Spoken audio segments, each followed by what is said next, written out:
Akkineni family ఇంట పెళ్లి బాజాలు ముగాయి. ఇంకా అక్కినేని నాగార్జున గారు చిన్న కొడుకు అయిన అఖిలు ఒక ఇంటివాడు అయ్యాడు. నిన్న ఉదయం 3:30 వీళ్ళిద్దరి మ్యారేజ్ అయ్యింది.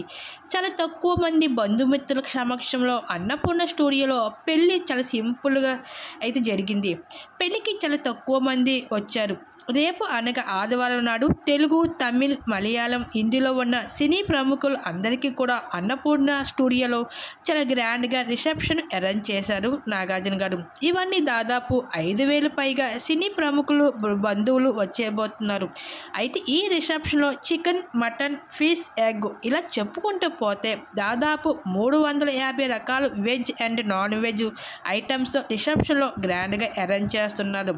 అయితే సమంతకి పెళ్లికి ఇన్విటేషన్ ఇవ్వకపోయినా అక్కినేని అఖిల్ మాత్రం ప్రత్యేకంగా సమంత గారికి రిసెప్షన్ ఇన్విటేషన్ ఇచ్చాడు.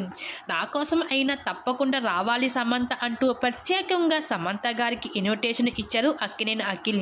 అయితే అక్కినేని అఖిల్ పెళ్లి చాలా సింపుల్గా తెలుగు సాంప్రదాయ పద్ధతిలో చాలా తక్కువ మంది బంధుమిత్రుల సమక్షంలో మ్యారేజ్ చేసుకున్నాడు. తెలుగు ఫిల్మ్ ఇండస్ట్రీలో one of the Akkineni Nagarjuna గారికి కొన్ని వేల కోట్ల ఆస్తులు ఉన్నాయి. అన్ని వేల కోట్ల ఆస్తులు ఉండి కూడా పెళ్ళి ఎంత సింపుల్గా ఎందుకు చేశారు అన్నది సినీ ఇండస్ట్రీలో నుండి చాలానే కారణాలు వినిపిస్తున్నాయి. అఖిల్కి దాదాపు 8 years బ్యాక్ ఆల్రెడీ నిశ్చితార్థం అయ్యి క్యాన్సిల్ అయిపోయింది.